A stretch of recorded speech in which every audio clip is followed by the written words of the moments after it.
আসসালামু আলাইকুম। আপনারা সবাই কেমন আছেন? আমিও ভালো আছি। আজকে আপনাদের দেখাবো আমি পায়েস রান্না করে কিভাবে। পায়েসটা রান্না করার জন্য তো খেজুরের গুড় লাগে, দুধ লাগে, নারকেল লাগে, পোলাও চাল লাগে, চিনি লাগে। সবকিছু আমি রেডি করে ফেলতেছি এক এক করে। কলা পাতাও কেটে নিয়েছি।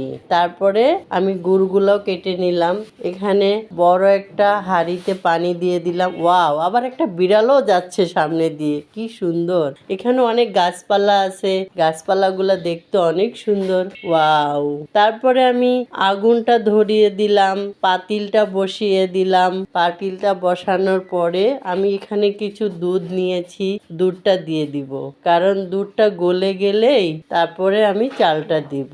বলক আসতে তো হবেই, বলক আসা পর্যন্ত অপেক্ষা করতে হবে। তারপরে তেজপাতা দিলাম, কিশমিশ দিলাম, এলাচ দারচিনি দিলাম। এখন দুধটা বলক এসে গেছে, চালটা দিয়ে দিলাম। চালটা ফুটা পর্যন্ত আমাকে অপেক্ষা করতে হবে, কারণ চালটা না ফুটলে আমি চিনিটা দিতে পারবো না। কারণ চিনি যদি আমি আগে দিয়ে ফেলি তাহলে আমার চালটা ফুটবে না। পায়েসের মিশ্রণটা এভাবেই করতে হয়। এখন আমার চালটা ভালো মতন ফুটে গেছে। তারপর আমি এখন নারকেলগুলো আগে দিয়ে দিব, কারণ নারকেলটাও সিদ্ধ হতে হবে। তারপরে নারকেল সিদ্ধ হয়ে গেলে আমি চিনিগুলা দিয়ে দিব।